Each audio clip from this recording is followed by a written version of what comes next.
usually how it works. Nothing special at all, boss. That's usually how it works. What? Yeah, we just chilling, man. Ain't nothing special. The regular degular, man. I was like, wait a minute. You did something. Yeah, it looks like, wait a minute. I was thinking my Wi-Fi didn't load up all the way just yet. I was like, wait a minute, I'm used to him with the beard. Yeah, I'm gonna have to redraw the cartoon. Man, no, man. I might grow it back one day, man. I'm gonna be honest with you, man. I just did it because I realized I done had the beard for like almost a few years now. And little man was like, "Hey, daddy, I ain't never seen your face. What your face look like?" Dang. And I realized like that most of his life, like as far as like, you know, your memory you don't really remember much before you like 2-3 years old. So like for him, the majority of his memory is with me with a beard. He done seen me with short hair. He done seen me with like different haircuts and stuff, but like he's never seen me like my face. So he was just like, "Daddy, I want to see your face." So I was like, "All right, I got you." Next haircut I get, I got you. Damn right. Still on that. And that was pretty much it, man. Just looking out for him, wanting them to see daddy face. The shit that you don't realize, man, like your kids will tell you, man. Like I never even thought about that. Like, oh yeah, I have had a damn beard most of your life. That's why I cut my dreads. Yeah, these ain't going. So he done seen daddy with a fade. He got some pictures. I ain't going. Oh, champ. Daddy keeping these, boss. That's why I cut mine. Because I said when I grew my shit, the only reason I would cut them if Jay asked me to grow them, because I started growing them the day she was born. If she ever asked me to cut them, I would cut them. And she was 8. She was like, "Daddy, why don't you cut your dreads?" I was like, "What?" Like, I ain't never seen what your hair look like. Why don't you cut that? I was like, all right. She ain't believe I was gonna do it. I grabbed the scissors one day.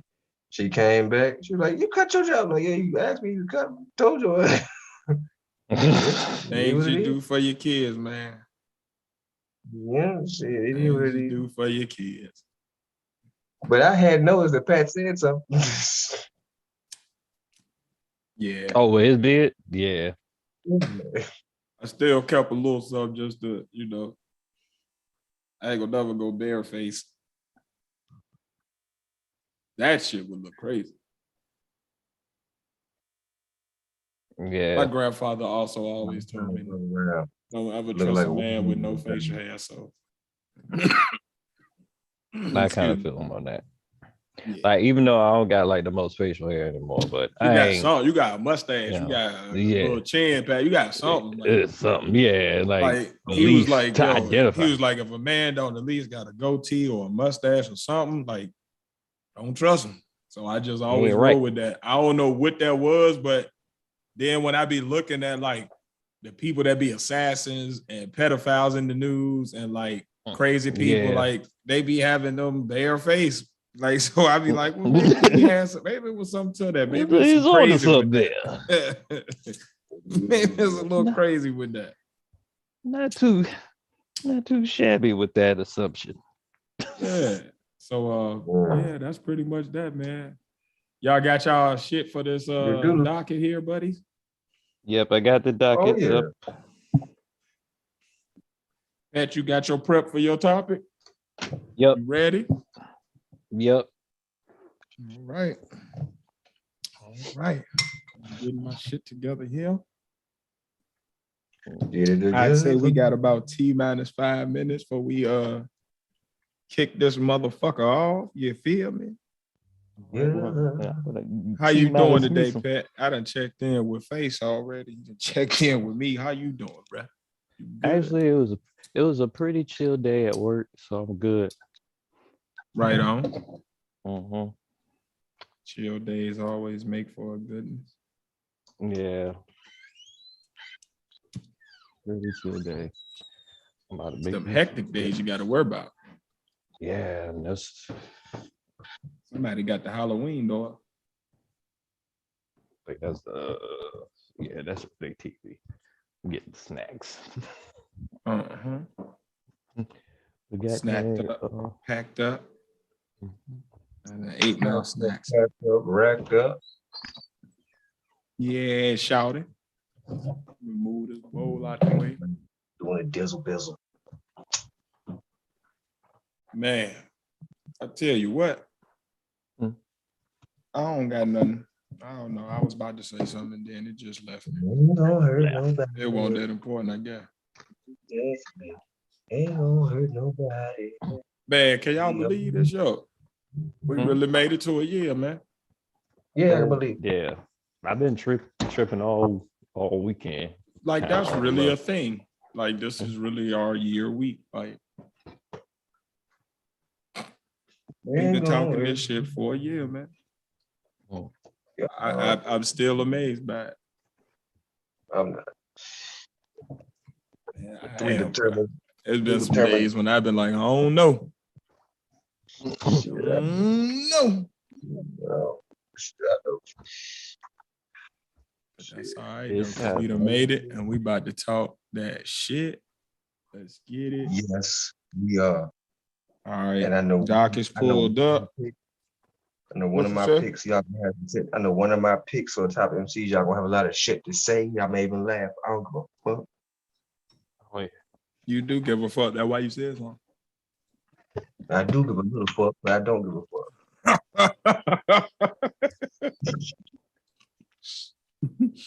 Well, you don't give a damn. We don't give a fuck. Hey, what's up, guys?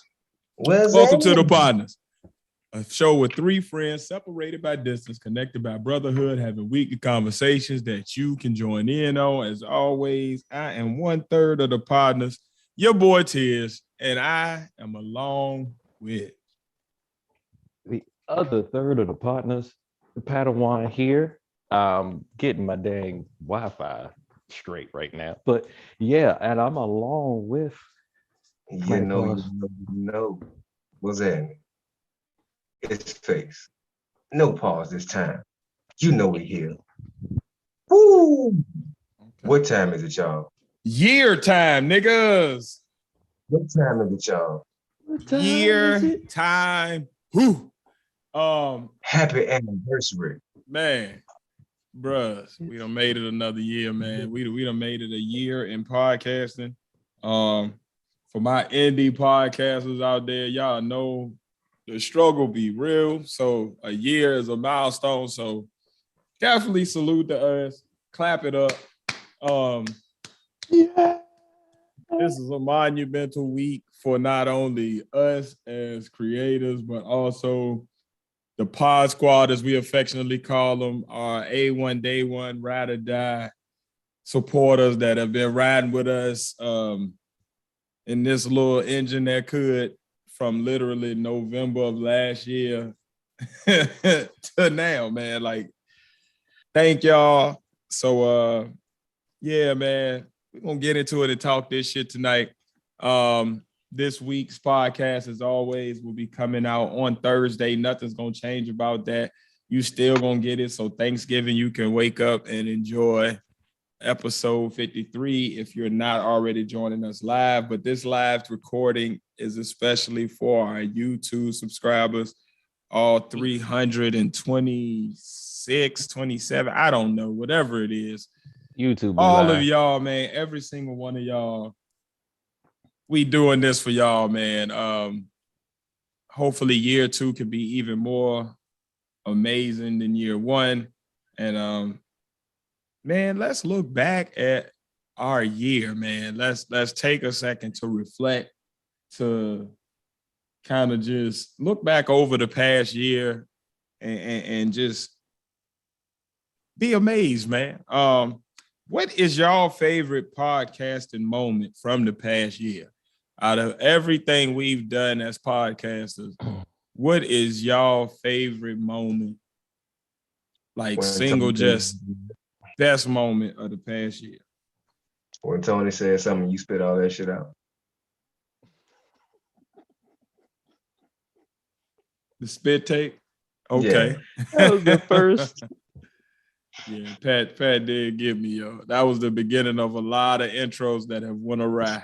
A lot of intros that have went awry, boy. The unedited content we got has been some shit.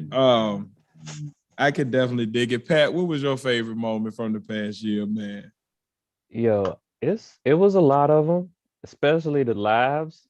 When we connect on the lives and we just go in and start the joking or whatever. And a lot of times it'd be like last call, or just Greg or Gator Girl or everybody up there just saying a random part, and we all got our what you say, like our when you have a joke to yourself, an inside joke. All our inside jokes, pretty much. I will say, though, my favorite episode is episode 34. Episode 34, Walk Hard, Pause. That was my favorite one. Because that one flowed smoothly. We were just in the shits. Every 5 seconds, it was a joke. Even when we were trying to be serious, it was just hilarious. Like I had fun that day. I got a lot of moments. Definitely the man bag episode. Oh God. I feel like that was like the first foray into like us really hitting our stride as far as just being ourselves and kind of breaking through that weird awkwardness of like we're recording and then kind of just letting us just be us. Definitely the spit take. I feel like that was the first like big laugh we actually shared. That was like probably the first real moment we had on camera. That was just like us being like that. Cause Face will tell you, I've been having spit takes like that since we was in middle school. So like that's not abnormal whatsoever. But I think my favorite moment of the past year, man, I think like the moment for me that like really changed everything. And it was probably the moment that slowed our growth the most. But I feel like it was the moment that made me the proudest and like made me feel the best about everything. Was when we kind of switched up the format of the show. It was the last episode. I can't remember whether it was Toxic Avengers or what, but it was one of the last episodes where we did any Umar content. Like we kind of just let it go. We was like, yeah, we done with this until something happened. Like I feel like that moment kind of freed us up from like being hamstrung and stuck and like in a box. Only this group of people are open us. And I feel like after that, our live streams, we started getting random people out of nowhere. Like, what's the dude? Pimp Mode Squad. Now he's like a regular dude on our social media. Like, you know what I'm saying? Like, I feel like it opened us up to just be free. Like, and it was the first time I feel like we didn't show up. Like, it was the first time, at least for me personally, I showed up to the podcast to record without having something that I felt like I had to talk about. Like everything else since then has been stuff that I just wanted to talk about. I feel like with Umar, after a while, they got to like, all right, people are expecting it, so I'll do another one. But it wasn't like, I said what I had to say. He's not changed. Nothing's changed. What am I going to keep repeating the same shit for? You know what I mean? So it felt like once we hit that moment, that was like the fulcrum or the turning point of like every since then, like everything has been super organic. Like I feel like I've had more fun recording. I feel like our interactions have been more real. I feel like I've been able to be more vulnerable and just kind of like just talk about whatever without feeling like I gotta relay it back to a certain thing. You know what I mean? So yeah, man, that was definitely my favorite moment. Or the mermaid. Moment. The mermaid might be. Because to this day, I watch that like at least once or twice a week myself. I know a good if the video got like maybe 30 views, I know a good 18 of them is me watching every week, just like I be in here dying, bro. That is the funniest shit I've ever seen in my life for no reason. Like, So yeah, I think it'd be a tie. That and the day we left Umar. Yeah. Oh, the one time where I did a story time or whatever, and your facial expression at the end of the story time. Yeah. Oh, Like, oh, my story time. Yeah. Yeah, that one nah, too. Those that were one pretty too. rough. Those were Now rough. that one I got hit with the gut. With that one, I was like, I don't Yeah, know how to that respond. like it was two extremes of what the fucks. It was like Pat's was one level of what the fuck, and then Faces was a different level of what the fuck. But they were both some what the fucks. What the fuck? Yeah. And then my story time came in all benign. Oh no, I like your story time. I just like the whole retelling Y'all of story that. time was nuts. In some points, literally. Like it was just a whole lot going on, man. It was just a whole lot going on in both of y'all stories. Like, Yeah, man. whoo. Yeah, buddy. Your story was animated. Your story was animated. I could visually see it each time you say it. Each time you say that story. Yeah. And I There's a lot wasn't even going there. on. If you I missed can that, see. man, go back and if you a podcast fan only, go check out our YouTube sometime and check out Story Time with Pat and Story Time with Face. You'll get to know them in some very different ways and get to know them in some ways you probably didn't know that you wanted to or probably did not want to. Viewer discretion is advised. Yes, space disclaimer. It is. But speaking of things we can be proud of, what is the one thing you are most proud of from this past year of podcasting? I got one. I've stopped being so angry every week. So as we all in the beginning, I used to come every week with what pissed me off. It was always 5 or more things that pissed me off. But I started to see the progression and started to see I shouldn't be as angry. So started focusing on more lighter content. And I started enjoying what I was doing more. So a lot of the anger just on the outside started dissipating. So I feel like that was a good change. That's what's up. Self-growth. What's up with you, Pat? What are you most proud of from the past year podcast? It's a lot of things I'm like most proud of because it's just the all around growth in general. Like the way I feel like the potential we are constantly growing is the most thing I'm proud of for the simple fact that I feel like we can take this anywhere, like we could really take this anywhere. And then is the one personal thing I'm proud of is like I learned videography basically just messing around trying to like put out different videos like I always had like maybe some little background behind it, but like I really doing the videos and stuff like that. Like I would like, I'm one day I just started doing the nubsy. I was like, wait, I can do this. Yeah. I can do this. A light bulb moment. I had the same thing. That definitely I think for me, it would be a trifecta. Like I think it's only right that I would have like an equal 3, seeing as though we got the pyramid as our logo. I think the first thing would be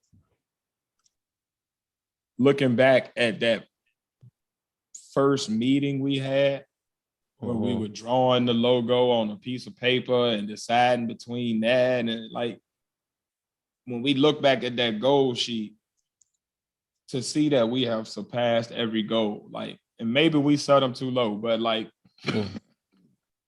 we wanted 100 subs, we tripled that.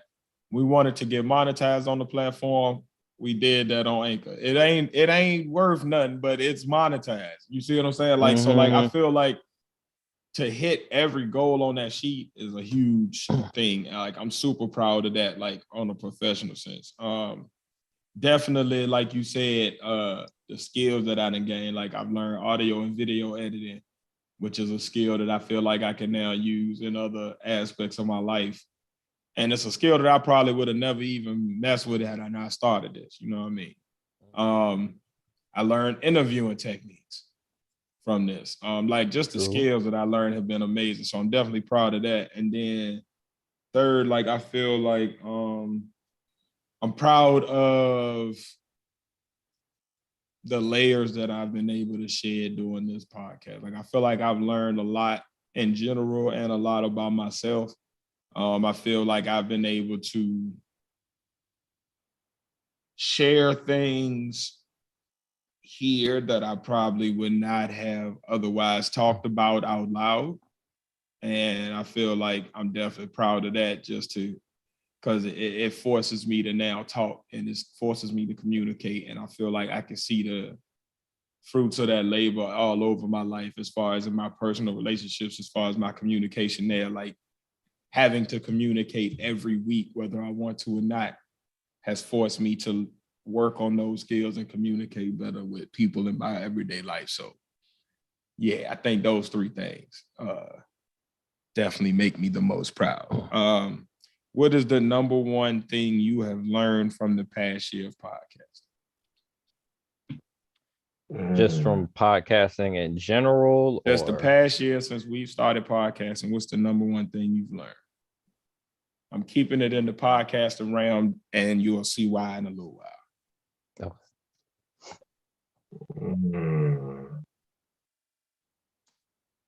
To be more natural with the conversations, like forcing the conversation or whatever, and to learn when to like trust my emotions with certain conversations. Like I definitely have stumbled a couple times where I realized, all right, this is current events or something like that, but how much do I really care about this? Like, really, how much do I really care about this? And then I noticed that if I don't care a certain amount, that's where I stumble at. So that's one thing. Just off the top. So that's real. Mm-hmm. Face Mobby. Well, I would say the best thing I've learned over this year of podcasting is how much not to smoke so I won't pass out while attempting to make a podcast. Stay woke. You can't make a podcast if you sleep doing the podcast. This is true. So, I've learned that at most, I only smoke 3 during the show. Okay? If I want to smoke anymore, I can wait after the 3 can make it through the show. Okay? All right. So, great lesson learned. Don't be 5 and 6 and stuff, because you're going to doze off most likely. So, hey, we rearranged how the show is made, so I won't go to sleep. Yeah. So, yeah, know your limits. Know your limits. Know your limits, folks. If we learned nothing else from the past year, know your limits. I think for me, the number one thing I learned from the past year is patience. I think patience with myself as far as like, especially at the very beginning, like wanting to be good at everything immediately as opposed to like kind of slowing down and just taking my time with one thing at a time. Patience with other people. Like I've been friends with these brothers for 20 some years, but you know, my work experience with them is limited. So like having to, and in my everyday 9-to-5 job, a lot of my job is pretty self-contained. So it's like me doing everything. So to having to work with other people, like it's definitely grown my patience. And I even see that now with my son, my wife and everything. Just I've learned to be patient with other people because I might want to do something right now, but if scheduling don't allow, then it ain't gonna get done right now. So wait. And then also patience with like numbers. When we first started seeing growth, it kind of started happening pretty quickly for us. So for me, it kind of got me into a mode where for a long time, I was kind of just stuck staring at the numbers like, come on, why is this not moving? Then I realized like, when I do that, it gets you off your dime in a way. Like you're not keyed into like what's really you. You're looking at, okay, how can I push a number as opposed to how can I like speak to what I actually want to speak to. So I definitely say patience is like the number one thing I can think of for the past year that I've learned. And to finish this out, man, what is one goal for the next year of podcasting individually that you have for yourself? So not like a group goal, but like individually one goal that you have for yourself for the next year of podcasting. To be able to acquire several interviews. Say that one more time. To be able to acquire several interviews on a wide range of topics. Okay. I like that. Patty Waddy. Trying to just build more content, especially with my comic book range, just separate content just put out there. And I've been working with the photography dude or whatever, and we're trying to like see if we could put together interviews too or whatever we could put up here also. But definitely more content from my end or whatever, especially the realm that I like to be in, the comic book realm or whatever. I've been like looking at different YouTubers and how they post stuff up and just how they do certain things, and then just learning the videography part or whatever. Now say how I can talk about this stuff without it sounding retarded, boring and stuff. What did you call it? What'd you say? What you call it? Videography? Yeah. Videography? Videography. I was like, video. He done put an extra O up in that thing. He really gonna be recording some shit.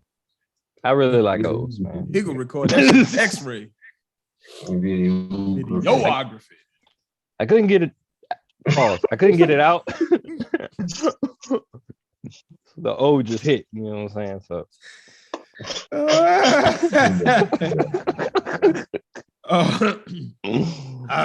Oh God. Okay. Pause all that. Pause. My goal for the next year of podcasting individually is to continue to find ways to improve video and sound quality despite limitations. So like finding more software programs that can clean up the audio, finding ways to get around certain things as far as the video, finding more ways to enhance the actual video podcast product to make it actually more appealing, investing in more like better equipment on my end. I definitely want to get a better camera. I want to get an extra mic, and I want to get an adapter for this other mic that I got, this what I call my baby. And I want to get a boom arm too. I want to get this tripod out of here and get a actual boom arm so I can have a better angle with the mic and be able to kind of move around more. I also want to get this set up in here to where it's like a studio, so I got like LED lights and like some type of branding or something back there, you know. Like I want to get it set up to where it looks good. You know what I mean? I want to really do that. So that's my goal for the next year, man. And I just want to say, man, a toast to the past year and to the next year, man. We done did this shit, man. And speaking of, I don't got no vodka or anything. But I got some water Sprite. myself. But you know, sip what you got. You know, whatever you got, you sip that. Yeah, there you go. And speaking of the past year, Face has something he wanted to talk to us about the past year as well, man. What was you talking about, Face? Damn right. I want to talk about our growth and passion, man. And I'm talking about just indirectly about the podcast and us podcasting. Has your growth and passion changed for this year, first of all? So we all know how we started, how we felt about it, and now that we're 52 weeks into it, has your passion changed? Yes or no? I would say no. I would say if anything, it probably has grown now that I've seen the potential. Like if anything, like I said, I just want to improve the quality of things. I want to get more on it. I want to get business better. Like I want to handle shit this next year. I really see the potential. So if anything, it's like made me more passionate about it. You know what I mean? Okay. Same here. I feel like each hurdle we go through or whatever, it just make me like, okay, we did it. We got over this or whatever. I learned this. So like, it just makes me feel like we can. Each day is like, okay, is that eureka moment? Like, okay, we can do this. Okay, we can do this. Or I have an idea or whatever, and I'm running past tears of face. I'm like, okay, we can pull this off. So it's like each day, each time we do the podcast, it just grows and grows even more because I look at other podcasters and that's been around for a while, and I'll look at their old, like their old videos and stuff like that, and it looks just like us. Maybe a little bit more money or whatever than other places, or they might have one, but it looks pretty much just like us. So I feel like we're in the same spot, and we're only at 53, episode 53, Yes, whatnot, sir.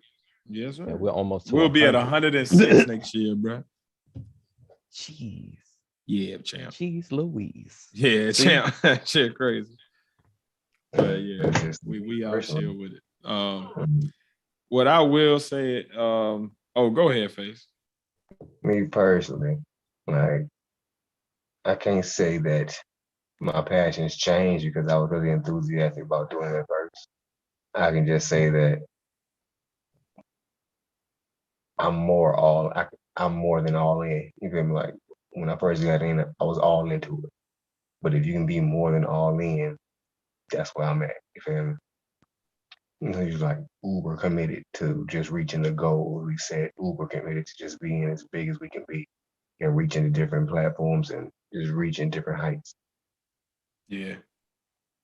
So, Yeah, I'm man, really excited to come back from Thanksgiving break and like set our year 2 goals and shit. Like I'm really ready to be ambitious in year 2. Like I feel like in year 1 we were kind of cautious with our goals, like, but I feel like in year 2, man, we're gonna push this shit to the limit, man. Like this shit gonna catch. Like this shit gonna catch. Like I felt like this for like the past few months. Like we're on the verge of like that one thing that like gets the ball rolling even more. You know what I mean? So yeah, man, we passionate about this shit, man. Yeah, Yep. man. Ad lib. so From La Corazon. so my last thing about this past podcasting year, one of my main things to talk about in the beginning was smell theory, self-motivation, elevation, liberation. And we all know self-awareness started the whole process. I know that's aided me in this podcasting process because you got to motivate yourself to try to think of different things and come and try to be original every week. You feel me? You don't want to sound mundane. You want to just be all bland and continue to talk about the same thing. So you got to try to be original with all and just have your own take, find your own niche in that podcasting realm. You feel me? I feel that we elevated to a level that we didn't think or we didn't expect to get to this early, me personally. Because like you said, we set our limit or set our goal at 100. I didn't expect to triple that. I didn't personally expect to be on the different levels we are, on the different platforms we are, with the different numbers we have now. I personally didn't expect that. But I'm glad, you feel me, like we were able to reach that.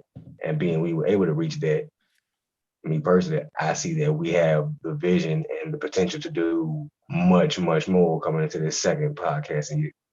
Agreed. Agreed, my brother, man. Let's see. I definitely see the vision. Damn right. Pat, you all right over there? The fuck is Yeah. It's, Yo, what the fuck is happening to you over there? Man? Yeah. What the fuck wrong with you, man? You all right? You popped the Man, Percocet up? The fuck is going nah, I on? probably should have. I had to drink Red Bull today, so I'm kind of like hype and I'm trying to calm it down. And I probably should have smoked before I got in, but I wanted to hurry up and get in. Okay. All It's right. something always. I'm weird, man. Okay. Something wrong with me. Ooh. Now, on to lighter news. We're going to continue with Face the Screen. Shit. Face the Screen time. So Hey. this week, to continue on my November list of top Black actors and highlighting their material, we're going to talk about the late, great Mr. John Witherspoon. Hey, We bang, went bang, from bang, bang, Denzel bang. and Lawrence Fishburne to John Witherspoon. All right. Right on. Damn right. Because I got to get a man this fly, because not too many people list what he's done. Because my man's been in the industry since the early 80s, continuously, Mhm. almost every year doing something, either in TV or film. Mhm. Earlier than He that, may not wasn't he be on the the most- Richard Pryor show? I think it was. Yes. I think it was a writer Yeah. for the show. Yeah. Yes, he was. So my man's been doing stuff continuously for decades. He may not be the main actor, but he's always supporting some major role, and every one of his Mhm. characters stands out. So I'm going to list a few of his standout movie performances, and I'm also, of course, going to give you some honorable mention. So Has once he again, been this in is a lot of movies? Yes. On the low. On the low. Yes. Yeah. Okay. Yes. When I name him, you'll be like, "What? He was in it?" And I'm gonna just get. If you don't remember him, I'm gonna give you his position. So first, the notorious Friday series. You know, everybody knows Pops from course. Fridays. Pops, yeah. Bang, bang, bang, bang. All right. You win some. My next one, you lose Vampire some. Brooklyn. But you live. You said what, Face? Vampire in Brooklyn. Okay, yes, I Classic. remember that one. Yeah. He was falling Classic apart. black cinema. Next one I'm gonna give you is Ass is Boomerang. good. Evil is good. And if you get you a piece of evil ass, that movie is hilarious. Oh man, that's good. That's Next a good one, movie there. Boomerang. Yep. Right. Coordinate. Gotta coordinate. Nigga had the mushrooms Gotta on the coordinate. inside. I ain't gonna front that mushroom pattern. If it wasn't on the inside, it was on the outside. I'll rock with it. I can freak that. I can play that shit off. With the right shit. loafs. Woo! Kill him. Shit. Okay. Next one, The Ladies' Man. Yeah, he was in Ladies Man. Oh, was he like Yep. an informant? He was in or the agent? bar. He was a boss. The ladies, in the the Saturday Night Live movie, The Ladies Man. Yep. Yeah, The latest man. yeah, With yeah. Lester. Yes, The Ladies' Man. He was The in that. lifts, man. Yes, he Mhm. was. Remember him in the bar. He was like the sidekick to the barkeep. Man, you got me there, buddy. I do not Look him up. Look him up. And this last one, I had to switch it up and make, instead of an honorable mention, I had to bring this into the top five. Him and Soul Plane, man. Yo, he was So fucking the plain. potatoes up, yo. So fucking plain. Yo, was it potatoes? Mhm. Yeah, it was a baked potato. He was fucking that baked potato up, boy. He was fingering the shit out that baked potato. Yes, That baked potato was coming all over his hand. Butter was in there.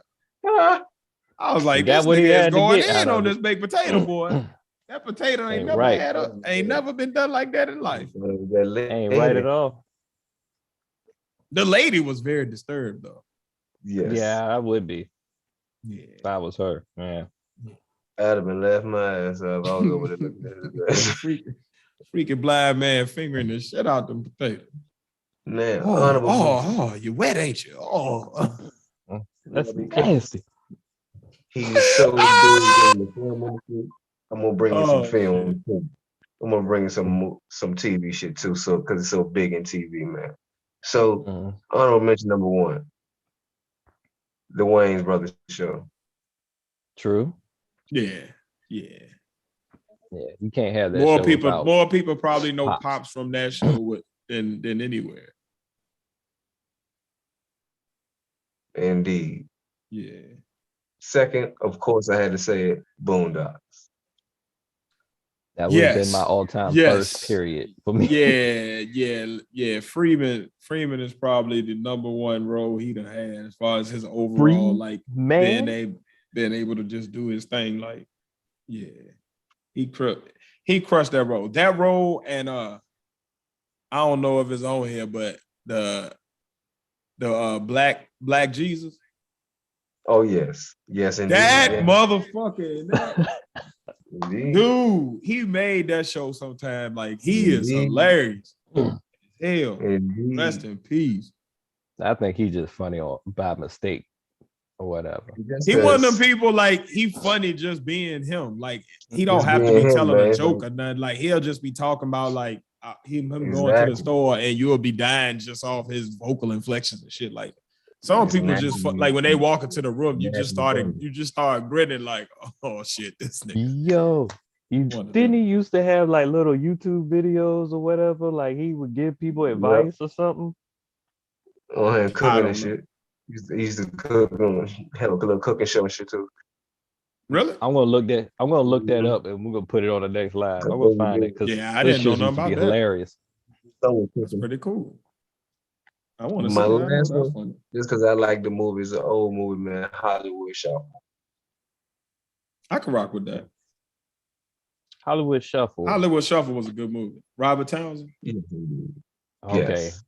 When he had the dudes, the Black Academy where you can learn how to act. Motherfucker was stupid as hell, man. That shit still going. That shit still be relevant today though. And that's the wild part. It's wild how shit be still just relevant as fuck. Exactly. That was a good damn movie.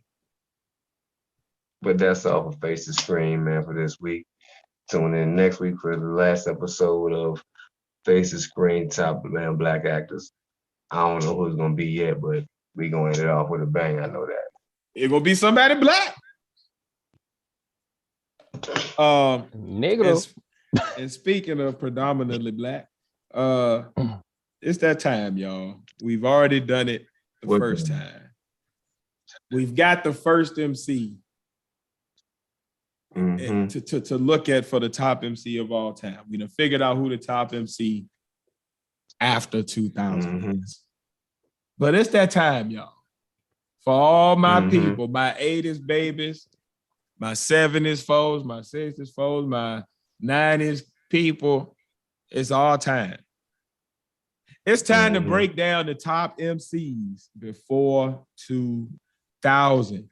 Now, just like last time, man, we're going to walk y'all through the criteria, how we're going to work this out, and then we're going to let y'all know what we need to do, because starting next week, Pod Squad, we will need you. So we came up with our criteria for what determines an MC, and those three criteria were they have to have stage presence, meaning they have to have the ability to be an MC. How well do they move a crowd? How well do they sell their bars? How well do they perform their lyrics? How well do they move? How well do they capture an audience, basically? Then we had lyricism. How well do they put words together? Are they creative in their flow? Do they switch up flow patterns, or are they stuck into one cadence? Are they able to rap about different types of things? If they had a ghostwriter, that automatically disqualifies. So lyricism. And then lastly, marketability. How were they able to actually sell? Like, did they actually sell records? Did their tours do numbers? Were they marketable in their time? Were they getting endorsements? Like, were they able to actually go past just being a great rapper that's on the corner to a great rapper that people actually knew about, cared about, etc. So those are the three criteria that the MC must have to actually make it on the list in the first place. And also their first album must have come out before the year 2000. So it had to have been before the year 2000 that their first album came out. Now, the way this starts off, this is just the preliminary round. We're just setting the list.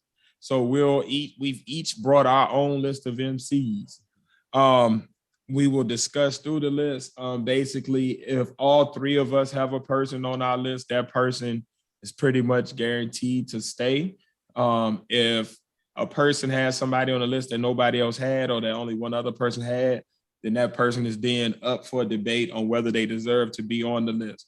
Once we solidify the list tonight, we will put this list into a bracket generator that would automatically seed the bracket. So we won't know who the number one seed is, number two, none of that. It just happens. And then from there, we get to voting. We will then have one vote. The Pod Squad vote will count as 2 votes, and we will go through the brackets from there every week after this. So anybody want to start with their list to share, or do y'all? Oh, okay. Hold on. Oh, brother, right. he's All ready. right. Damn fucking right. Yup. We gonna start in no. Why you so aggressive, nigga? Jump. You got my yeah. Because I know you gonna have some shit to say. So hey, I got 15 of the hottest, and then what's up? Let's go. All right, we're gonna start off with DMX.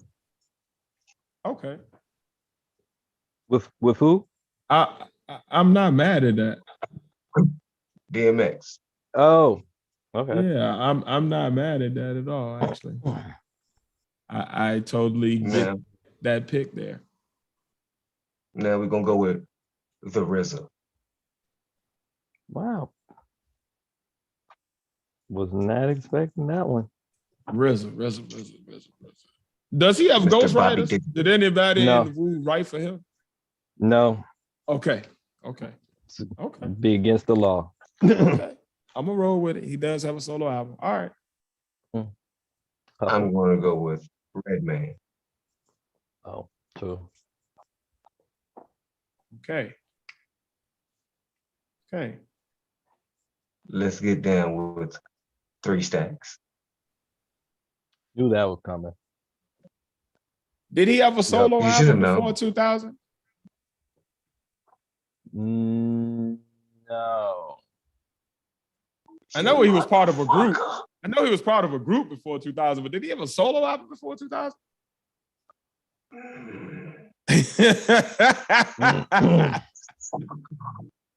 You motherfucker.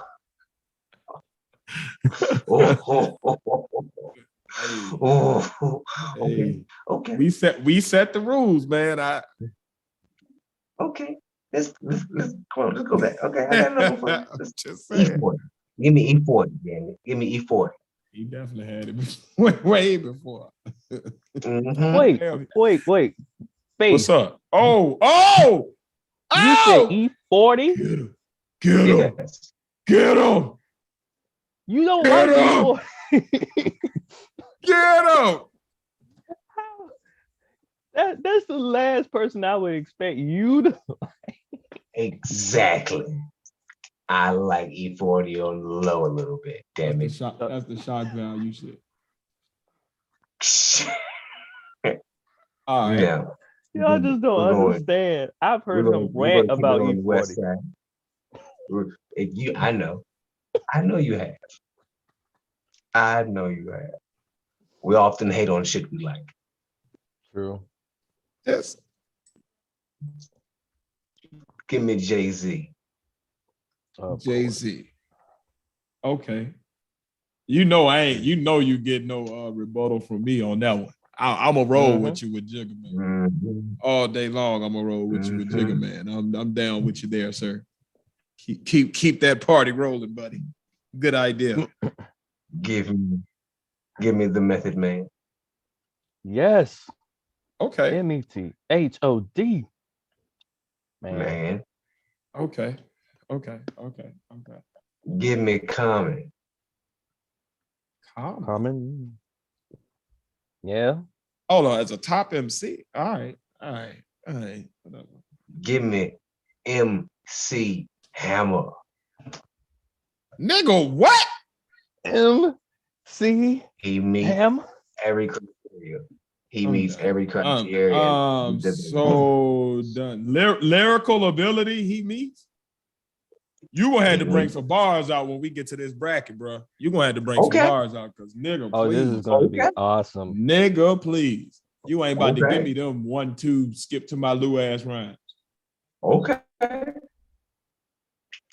All right. The black community often hates on MC Hammer because of his business decisions. Not because of his street cred or his rap ability. You got street cred and you got marketability at that time. We gonna go with Lil Wayne. Okay. I'm biased there because I actually like pre-2000 Wayne. We're gonna go with Bun B. Did he have anything solo before 2000? I know he was part of the legendary UGK.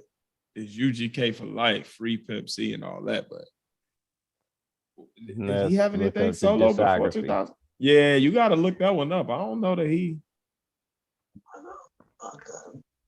What the fuck up?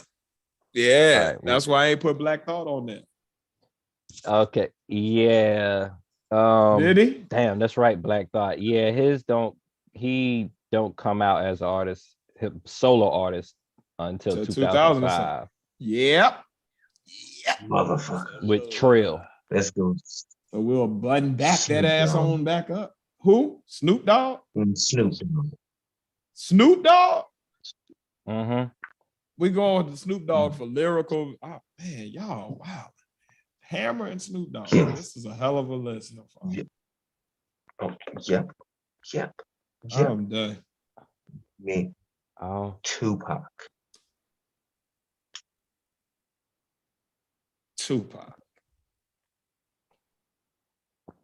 You want Tupac? Okay. Yes, Tupac Shakur. Not mad at that. I'm actually not mad at that at all. Okay. And this may not fit the timeline. I ain't sure, but I'm gonna say Jadakiss. Does Jada have a solo album? Historian Pat. Jadakiss has multiple solo albums, but I'm looking up if they came. Yeah, any before 2000 is the question.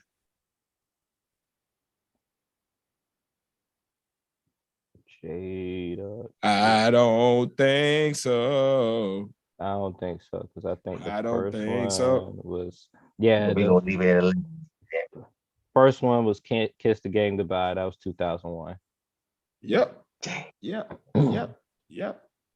Good days. So there we go. Leave it at 11. Okay. Pat, do you want to pick it up or you want me to go? Mine's a little longer, so yeah, you can go. I'm about to pick up and kill it. All right, so I'm gonna go ahead and take DMX off my list because I definitely had him on mine too. Let's see. I had Jay-Z on my list too, so I'll take him off. Had Tupac as well, so I'll take him off. All right, now here we go. The rest of my list goes as follows. We got LL Cool J. Yep. Okay. Yep. We got Nasty Nas. Mm-hmm. Yeah, it ain't gonna be too much arguing with this list here, folks. We got Big Pun. Okay. We got Big L. Oh shoot, I'm gonna keep with the bigs. We got Big Daddy Kane. Oh, I didn't see that was coming too. We got Rakim. And we got the man that inspired a lot of these motherfuckers, Cool G Rap. And of course, we got the teacher, the preacher, the man, the myth, the legend, KRS-One. You gotta give me the mic. And I'm gonna drop the mic on that. This is crazy because this is a lot of stuff that all right. So I'm gonna have to skip over a lot of these because in general. Well, Here's one that y'all didn't put up here, and I feel Come like on with it. I gotta say it. Notorious. Yeah, I couldn't put him on there. I Yeah, couldn't me put either. like. He ain't have enough. I- He ain't have enough. He I ain't just have feel enough like Big L was I don't even a agree. stretch to me. But yeah. That's I don't mean, agree with all right, that. I'm gonna I roll had with to. it. You got to do it for the community. Okay. I'm So gonna we roll already with said. it. We I know already somebody said in the Pop. pod squad to chop our head off if we ain't have him on there, so I'll go with it. All right. We already said I Pop, don't know why. Nas, Jay-Z, Method Man, Yep, and Redman, and Yep. Snoop, yep, and Big Pun, yep. Ghostface Killer. Whoa. That's Okay. that's Okay. that one. All that one. right. If you say so. Okay. Somebody gonna agree with you, Okay. but I don't. Okay. If you I've say so, grown to sir. like them. I've grown to like those. Respect. All right, so we did Redman, Okay. Snoop, Pat, Cameron. Camera. Cameron. Mm, I got one from the chat. Peace to the Well- Queen Honeybee. Peace to Evan the Gemini. Love you, Peace, mom. peace. Peace, HM. Peace to all the fams, man. But we got one from the chat, and I don't think Okay. I'm gonna get no argument on this one either. Oh no, Scarface. no, not at all. Scarface. Okay. Never seen a man cry till I seen the man die.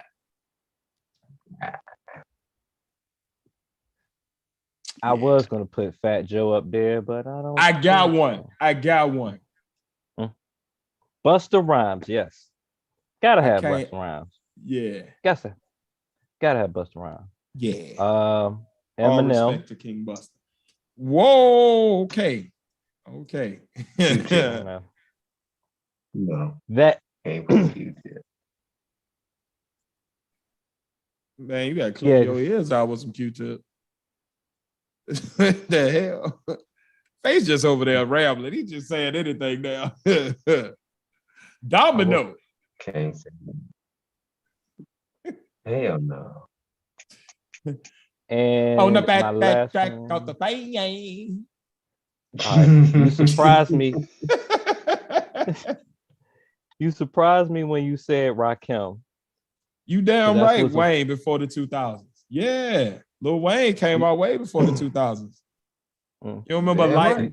lights off, lights out, mask off, creep Lights off, silent, creep your life's silent. gone. We done left your Mhm. block silent. Oh yeah. Oh yeah. Yes, sir, T.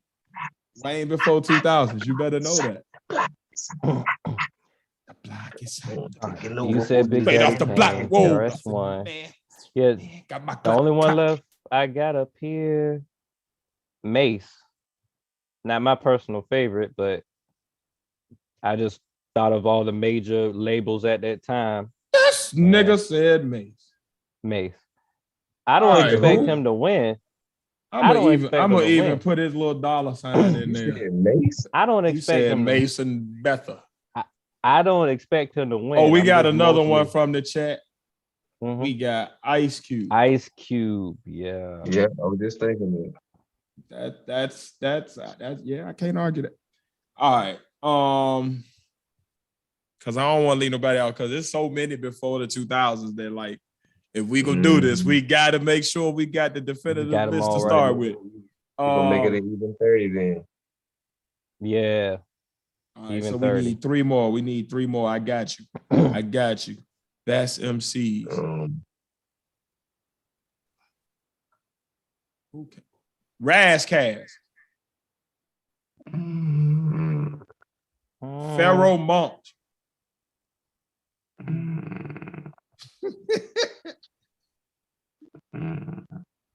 Kumo D. Busy B. I used to go what? Biz Markie. What's for the next street? Chuck D. But he won't solo. Slick Rick. I'll roll with you on Slick Rick, son. Slick Rick. I'll Was roll he with solo? you there, brother. Yeah, Yeah, he- hell yeah. Benson. Hell yeah. I'll roll with the Slick Rick pick. That's a solid pick there. That's a solid pick there, The bro. ruler. The ruler, yeah, I roll with the ruler. All right, we got two more slots left. Top MCs before 2000. Let's go with this nigga said MC Hammer. Light. I just threw that out there, MC Light. I can't even argue with you. Because I was have trying a lady to on there, find and to be a honest, female rapper she was that running some actually shit in the write her early rhymes. 90s. Yep. And I they did say MC still Hammer. using her lines. I did say MC Hammer, goddamn it. What? Yep, you did. Oh, I got you. If we go on the female MCs, well, I don't know if she wrote all her rhymes. Did Foxy write all her rhymes? No. Queen Latifah. Damn! Jay. Queen Latifah. How many albums? Who? Queen Latifah. Anybody wrote for her? I feel like nah, nobody brought her up yet. Mm-hmm.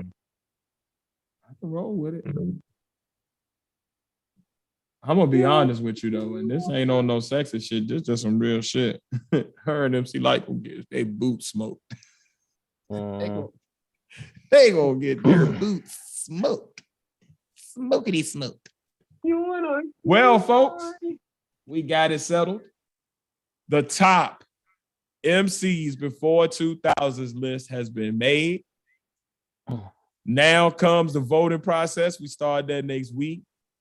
So let's get it. The top 30 is set. Brackets will be shown next week. And we're going to get into this argument because somebody getting the fuck up out of here, Ace. I'm getting some of these fuck up out of here around one ASAP. Believe that. Believe it. I'm not even playing. I'm coming with facts, figures, stats.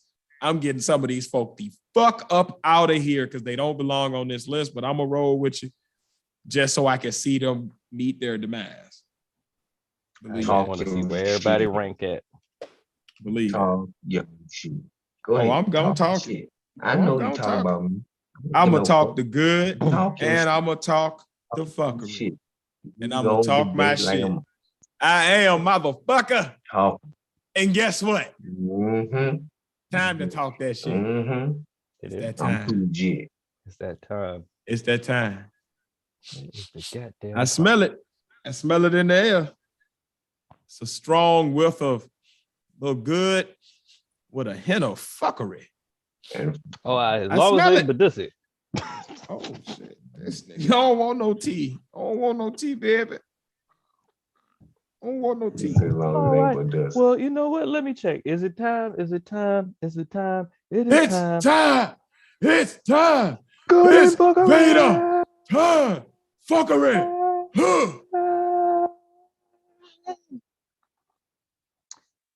Episode 53, the anniversary episode of the Good and Fuckery, and this edition of the Good and Fuckery.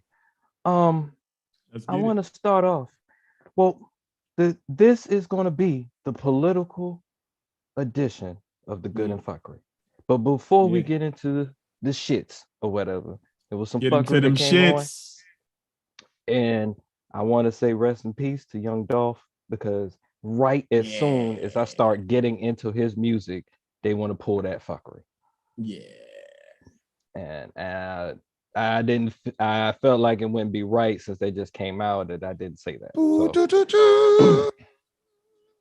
like, as soon as I got get into it, you know what I'm saying? But all right, in this edition of this Good and Fuckery, we're gonna get real serious because and when we first started this podcast, one of the main topics was making sure that we have our foot on the neck of the Democrats that we vote into the office to make sure that they're doing their part for the black people that's been putting them in office. Indeed. Pretty much.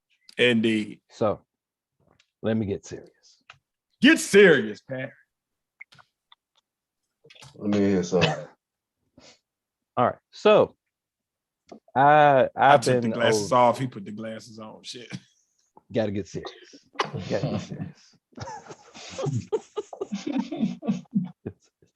So, and I've been teasing this for a while, whatever, and I wanted to get into have they or have they not, Democrats have been actually doing something in these past couple of months, pretty much. And from media standpoint, to tell you the truth, it really don't seem like they're doing anything at all. Like really, it just seems like everything's stagnant. With I know with the Cal Rittinghouse situation or whatever. Now this is my point about that. Um, if his victims weren't even black victims, they were all white. But if he was black, he would be under the jail. That's my only thing I gotta say about that. If he was black himself, he would be under the jail. And I just feel like things like that pop up on the media make it seem like, okay, are they just sitting around just filibustering all day and not doing anything? So in my research, I actually saw a video when Charlemagne the God, he interviewed Cedric Richmond. He's the White House Director of Public Engagement. So basically, the White House spokesperson to tell people, hey, this is what we're doing, pretty much. And I got to give it to Charlemagne the God. He really kind of like went at the throat. All right, what are y'all doing for black people? All right, Nothing. at a range of good to slavery, where do you think our voting rights are going to be? It's not looking good. It's not looking good.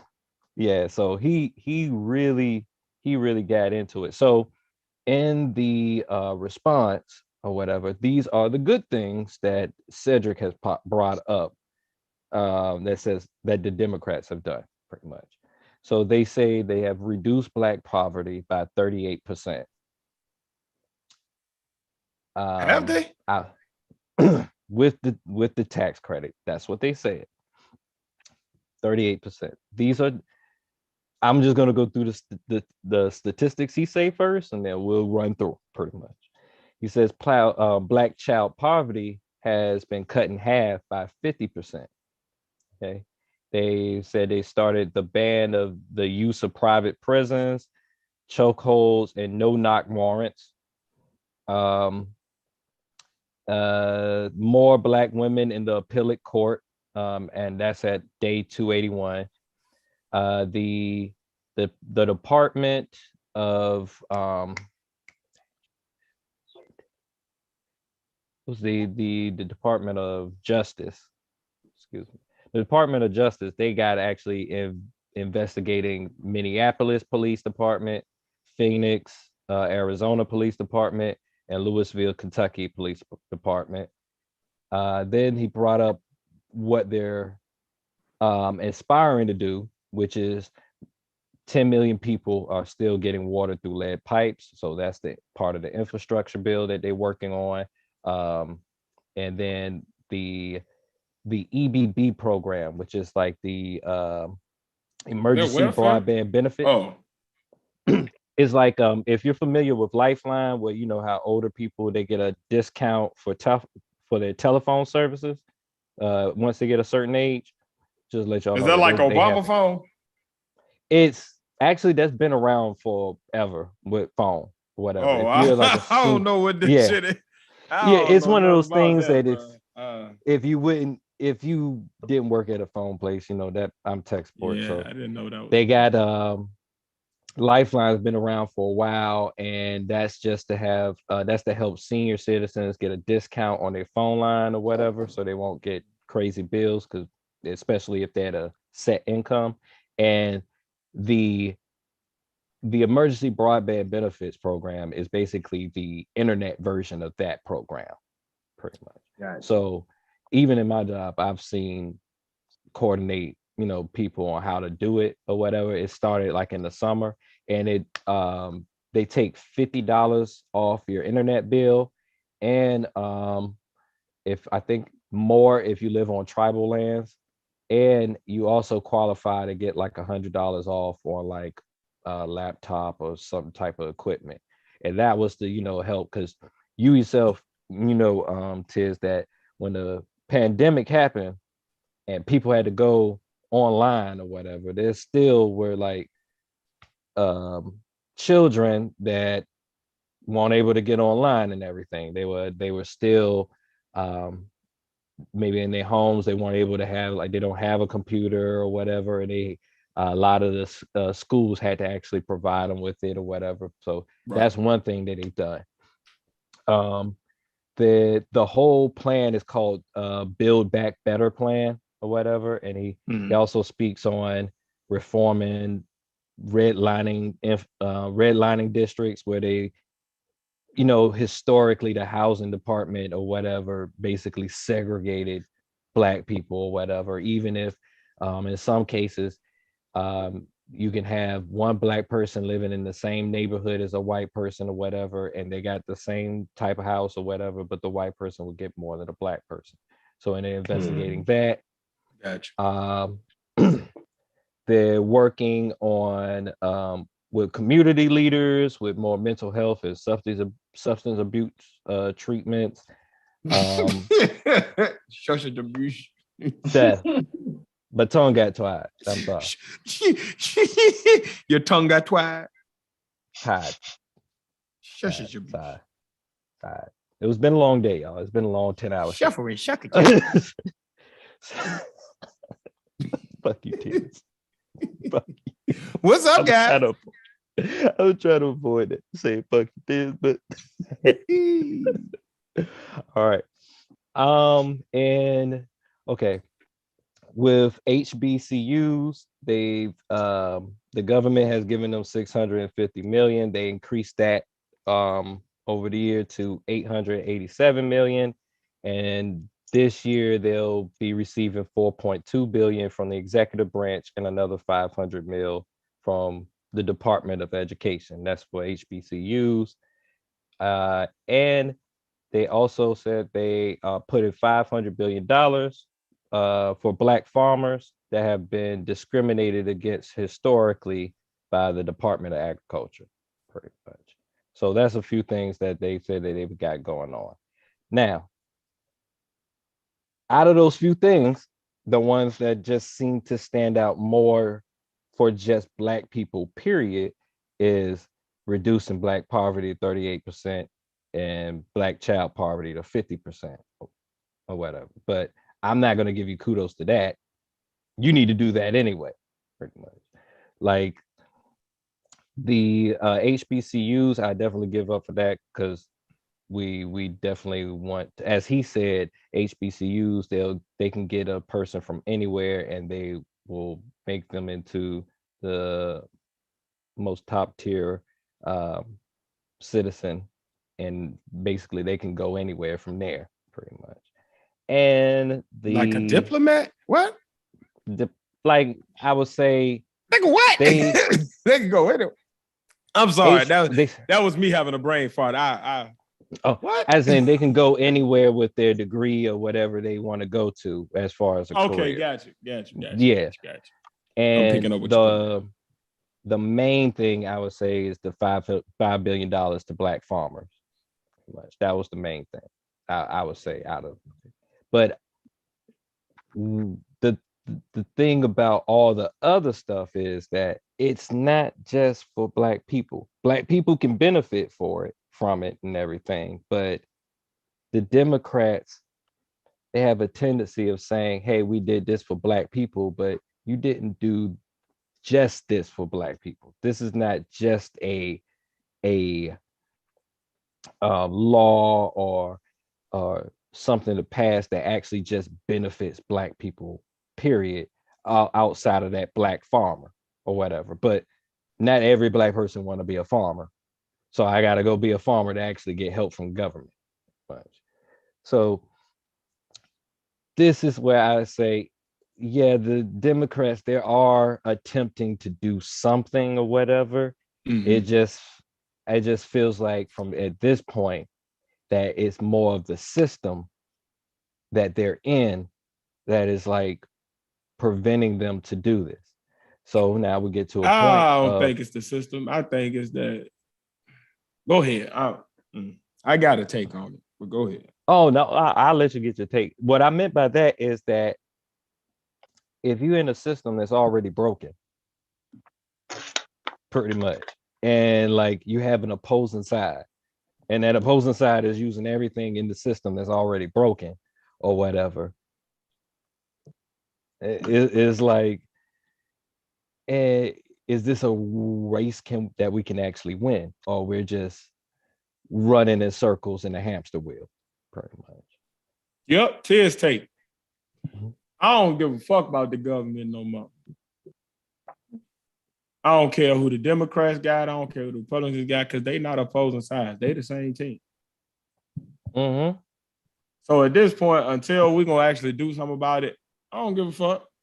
Nope, they ain't did shit for black folk, and they ain't gonna do shit for black folk. And we're gonna be in the same predicament in the next couple of years, and we're gonna keep taking it. Because we soft like that. So I said it. also, and I definitely fulfill you on that myself. So now that I'm thinking of this, it's like, all right, if we're ever in this consistent trap of this system, pretty much, what is the alternative? So that is what brought up this video I saw with Dr. Claude Anderson and Chico Bean or whatever on the same Respect to network. Dr. Claude. On the same network with that Charlemagne the God has. He got a network called On the Cartoon God Network. Honest Truth.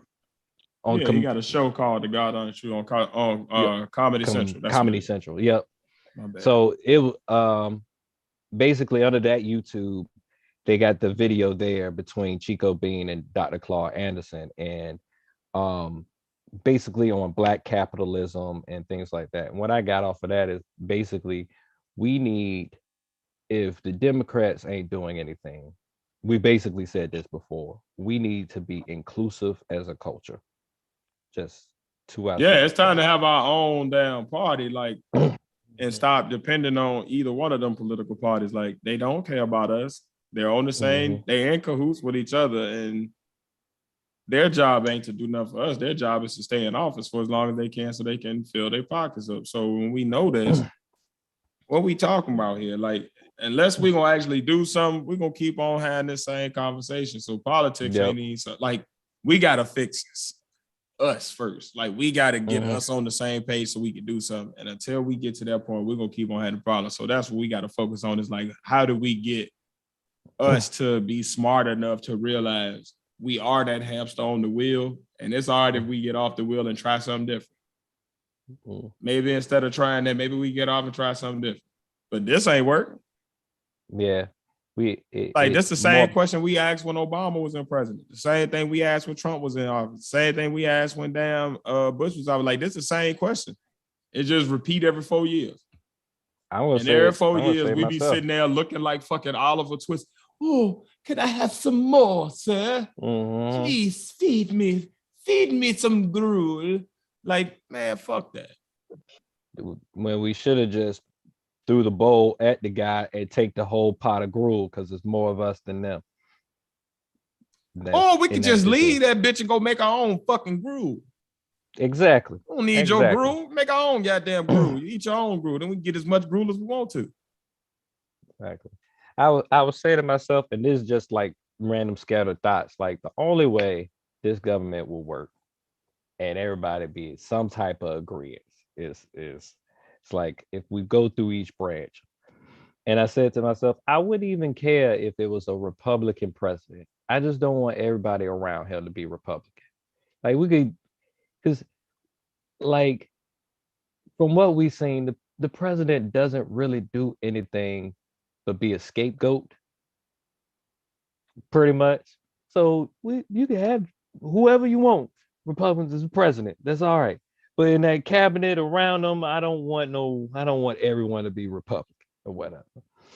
Like, I would say the legislative branch, they could be Democrats and independents, but they have to all be, it has to be way more diverse than what it is now, pretty much, for that to even work.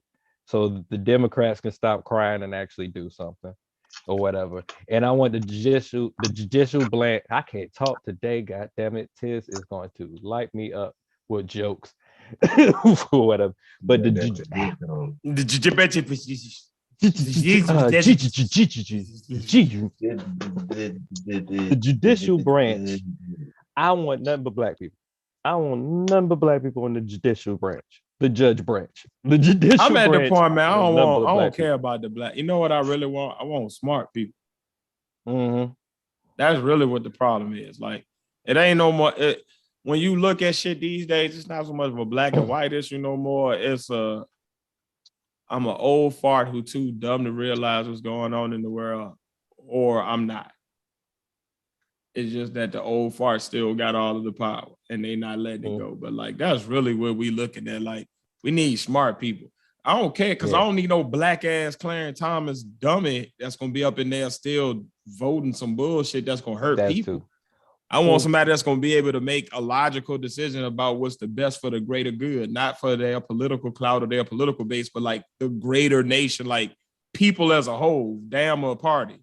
Like, that's what we need. We need smart people that can make a decision that ain't based off of Democrat and Republican. It's based off of logic and what actually makes the best sense for the country. And that's the problem. We're stuck at an impasse of like people like AOC and people like, there's even another dude, I can't think of his name. I think he might got an eye patch, but he a young Republican dude that seemed like he actually can talk some sense. But it's a couple of younger Crenshaw. It's a couple of younger senators and Congress people, they're like, they still lean their party's way, but you could tell they got enough sense to, like, if somebody bring a good idea from the other side of the aisle, they ain't about to turn that shit down just to say, I'm gonna go with the party line. Like, they're gonna be like, all right, well, do this make sense? Like, and that's what we need, smart people, like people that can actually judiciate and that can actually officiate over the laws, policies, and procedures of this country that affect everybody. And then we need the same thing in the states. But that's the biggest issue. We need more political power in the states. We neglect that area. We neglect our municipal and our state elections so badly. And then we wonder why shit don't change. You can have the government do whatever, but the federal government only has so much control over what goes on in your actual area. So to start, if we started on grassroots level and started building up instead of keep waiting for shit to trickle down to us, and we started getting more people put into place in our city councils, more smart people placed in our school boards, more smart people placed in our local judges, our local mayors, then we start to have more political clout as a whole, because what the states do is really what the federal government follow a lot of times. The reason the federal government is softening up on marijuana is not because they want to, it's more because the states saw the money in it and states decided we want to start doing this, and the federal government realized I can't go against the state. Like, I'm just going to end up beating down a bunch of doors and they going to keep on getting out at the end of the day because they got this state law. Like, you know what I'm saying? So it's like, at the end of the day, man, oh, Jesus Christ. I think the one other thing that might be, nigga, you all right? Yeah, I was scratching my nose without my hands. Nigga, I'm talking about them eyes kept closing. That nigga. Oh no, nigga, I don't want to be looking at y'all like this, doing that shit, a little crazy bitch like this.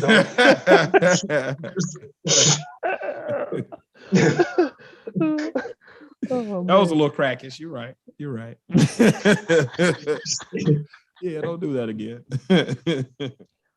But I say Face hit it right on the head one time. But one other thing. What?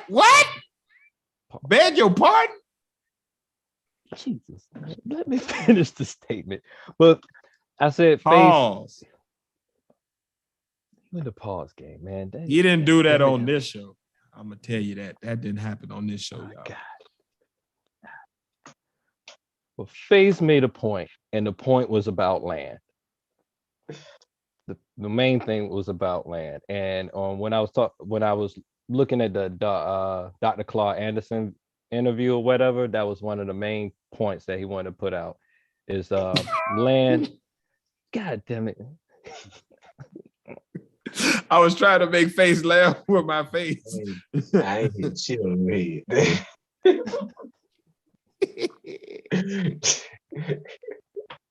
But I understand what you mean, my brother. Look, Pat had notes this week. Let him get his points out. He came prepared. Let him get his shit off. Go ahead, I can't- Padawan. You have the floor, sir. I can't stand y'all niggas. When I come prepared and shit, then y'all want to joke around and shit. When I don't come prepared, you joke around and shit. But Oh, these jokes won't get off either way. Like that's coming. Yeah, pause. but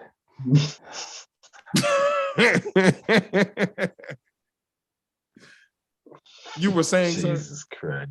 something about the judicious. the G unit system, the freaking G unit system, whatever. But yeah, the main thing is I feel like we need to adjust with land. Claude was basically saying that we need to be like our other minorities, like the Jews and the Asians, where they keep to themselves. Like, don't say them. I know. But I'm saying that their culture, they keep to themselves. They build up within the culture, or whatever. They buy within the culture to build the culture up. And They are very self-sufficient. Self-sufficient, and that gives them the economic prowess to get things done for their community or whatever. I know it's late, but the economic what? Prowess. Okay. Prowler. I was like the economic prowler. Not prowler, prowess. The economic prowess, so they can actually get things done, bring it in the community, and build their own community up. If they need laws passed or whatever, he even brought it up. At Claude, he even brought it up that when they go, if they have a Chinatown or a community where it's just their community, they don't have to go to the court to get it done or whatever, because they already have people within the courts or whatever to get it done. They just say, hey, I want this name of this street changed to this. And they may have a petition out with their community and they get it through or whatever. Pretty much. With us is we got a damn near market for everything. I've been talking all day, y'all. I've been talking on tech support all day, man. I'm tired. Tired. But that's what I'm saying. More now, I feel like we just need to reiterate, like, being more self-sufficient as a community, pretty much. I agree. Can't stand your ass, man. As that nigga was talking, man, he was word spiffing the shit out of that boy. I don't know what the fuck he was. He was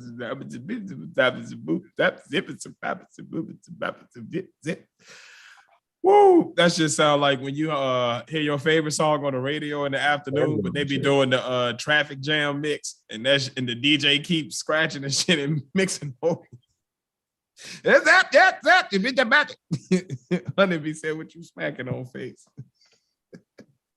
Oh, some lemon Oreos. That sounds amazing. Hmm? That sounds amazing. Like, They are. I like the golden Oreos, but damn, that I got lemon some of Oreo, those. that's a thing. Yeah. I seen the mint ones. I didn't know they had lemon Oreos. Man, they got all kinds of Oreos now. Nigga, I thought you was eating apple slices or something. I ain't know, fuck you. This nigga was over there eating apple slices like a villain or something. Bind. I cut you now.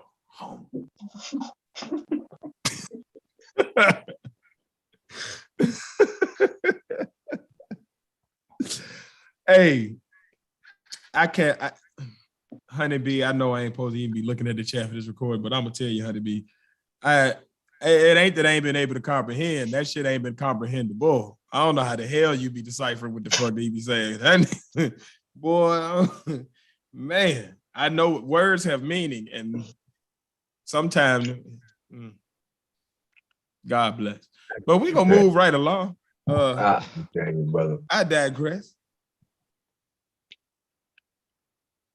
Well, yeah, that pretty much sums up everything I was saying as far as like No, I feel you though. At the end of the day, we do definitely need to at some point come together and combine our resources. Like that's going to have to be a thing if we really want something to change. Like otherwise, there's no reason. Ice Cube was right. Like if you're in power, until there's something to make you want to give up that power, nothing changes. So like you either have to either take it by force, by political numbers, or by monetary. Those are the three ways you're gonna get change. We ain't willing to take it by force because we fucking scared.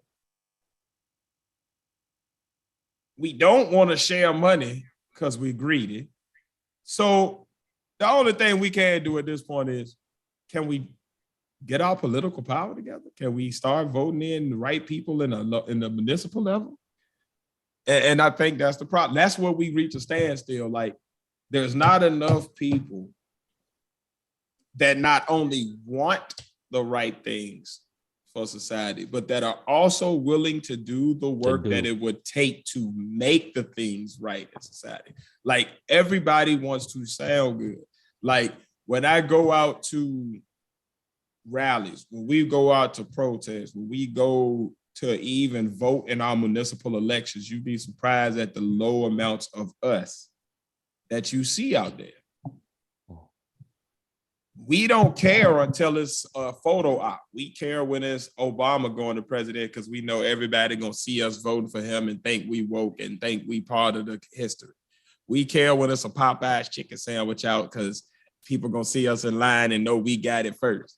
We care when it's a new TikTok trend because we can get clout off of, but people don't want to go out and do the work when the risk is so great, when you could lose your job, you could get into a scuffle, you could get into an altercation, shit could get real out there. That's just being honest.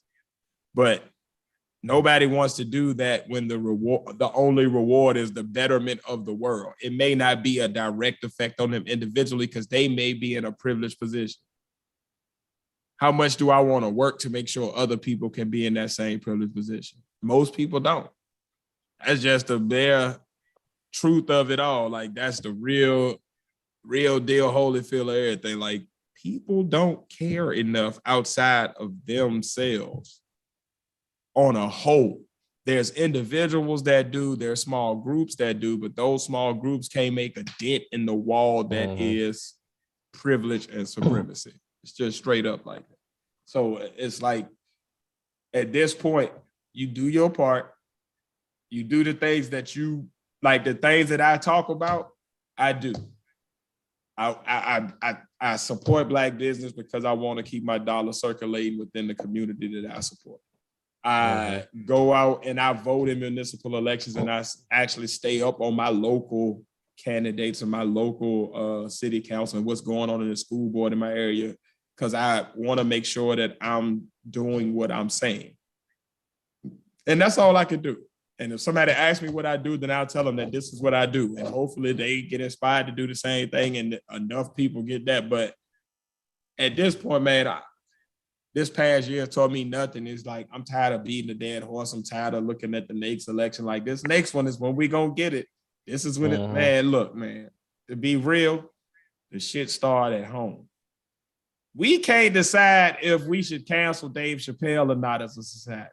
How the fuck are we going to figure out supremacy and systematic racism and voter rights and like the educational quagmire? Like, it is what it is, man. Like, man, you gotta get this shit together. Like, we had a chance to vote in a person that probably made the most sense for where our country was at in Bernie Sanders. And you know what we cared more about? The fact that the nigga was old. So we voted in another old ass man. Like, I mean, like, think about the logic of this country. But think about this though. Like, the logic of this country is backwards as fuck. Out of everybody talking, Bernie had the most policies that were realistic. Like, we could actually implement them. Not they sounded the best, but they were actually like, we could actually do this. It's possible. Yeah. And it would have affected the most people across the aisle in a good way. And we didn't vote him in because he was an old man. So we voted in an old man. Like, this is what we dealing with when we talk. This is why I said we got to vote in smart people. We got to have more intelligence. It can't be about black and white. It can't be about poor or rich. It got to be about, like, who is the smartest?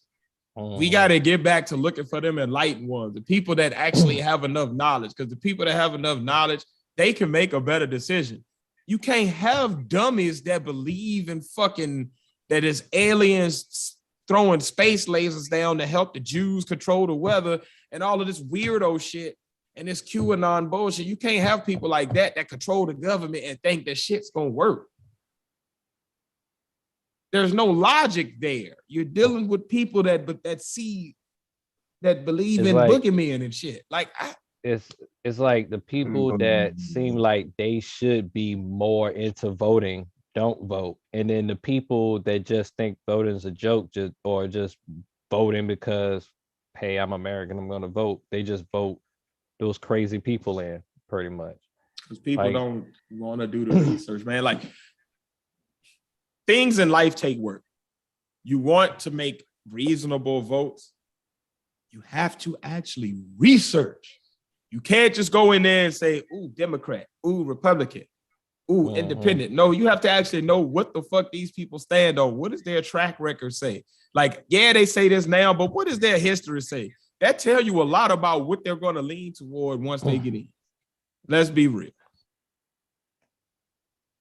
We knew Trump was going to be a capitalist demagogue that was going to be a bit chaotic because he had a track record that said his business has been chaotic. His business dealings have been confrontational. We see this shit. We don't want to believe it because we get wrapped up in hope every 4 years. This time, my person's going to do it for me. And the masses of us suffer. Trump people suffered during Trump, but they so stupid that they want to, like, think about this logic that we have in our society, man. Like, it is what it is, bro. I'm done with it, man. Well, I kind of feel like I've been done with it. But like you said, I do my part. I vote in every election as much as I can, just so I can be that one little one that might help the statistic the right way. But can do with so much or whatever. And that's why I said, hey, Ice Cube was right. Ice Cube was right. He had the right idea, man.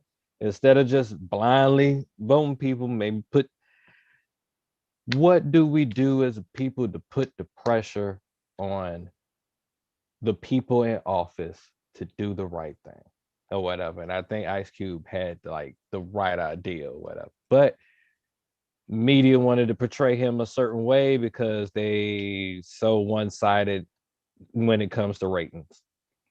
I don't even think I personally don't think it's politics involved at all when it comes to news media. I don't care if it's CNN or Fox News. We all know Fox News is mostly entertainment for people that find that entertainment or whatever. But force, power, or currency, man. That's the only three ways. Force, power, or currency.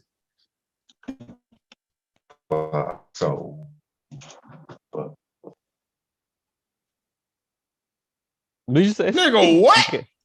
I just saw your eyes roll back to your head, and then you was doing like this, and it was like, rah, Vampire in Brooklyn. Vampire in Brooklyn. Like, this nigga about to turn into a gargoyle.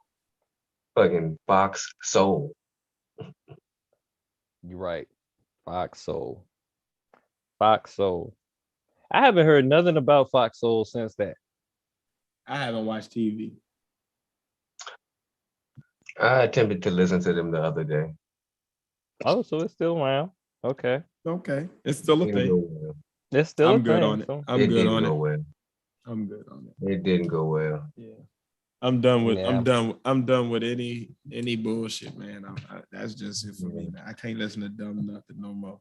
The only dumb thing I can listen to is us when we be acting silly. That's about it. I can't listen to nobody that's supposed to be trying to be serious and they don't. I'm good on that.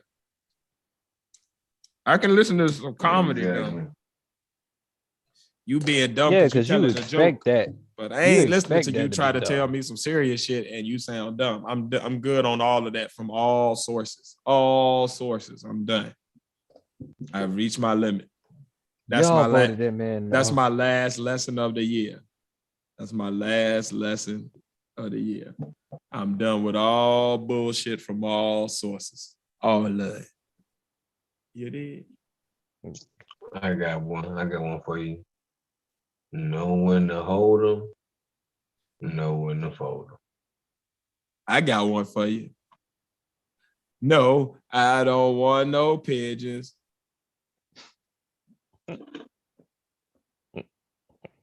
Okay. But yeah. Oh God. I don't got nothing. But I got another one for you, man. My lesson for this past year is we about to start year 2, fellas. Everything after the night is year 2, man. So once again, man, salute to the Pod Squad. Salute to the people who joined us live tonight as we recorded our podcast for the week. Salute to the people who will be listening to this podcast on Thursday when it drops.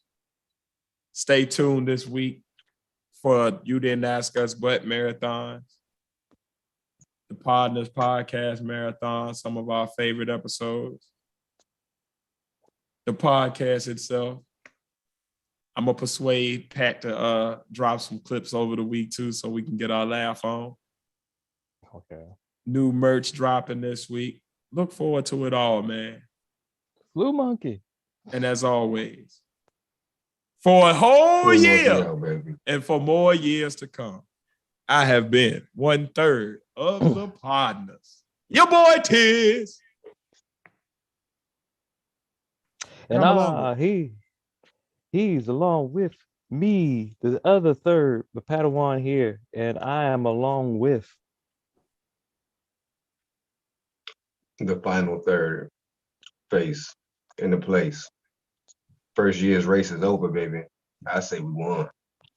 Year 2, let's get it. we won, bitches. We here, Indeed, bitches. Man. Indeed, man. We're going into year 2, man. Thank y'all for joining us tonight. Thank y'all for joining us. If you're listening to this on Thursday, happy Thanksgiving, happy holidays. Please be safe over your holidays. Please remember that this is not a holiday that should be celebrated just being greedy and continuing with the norm. Take a second to just be grateful, be thankful, be content, be appreciative, soak up family time, appreciate the small things in life that really are the most important. And we'll see y'all next week. We love y'all. Peace.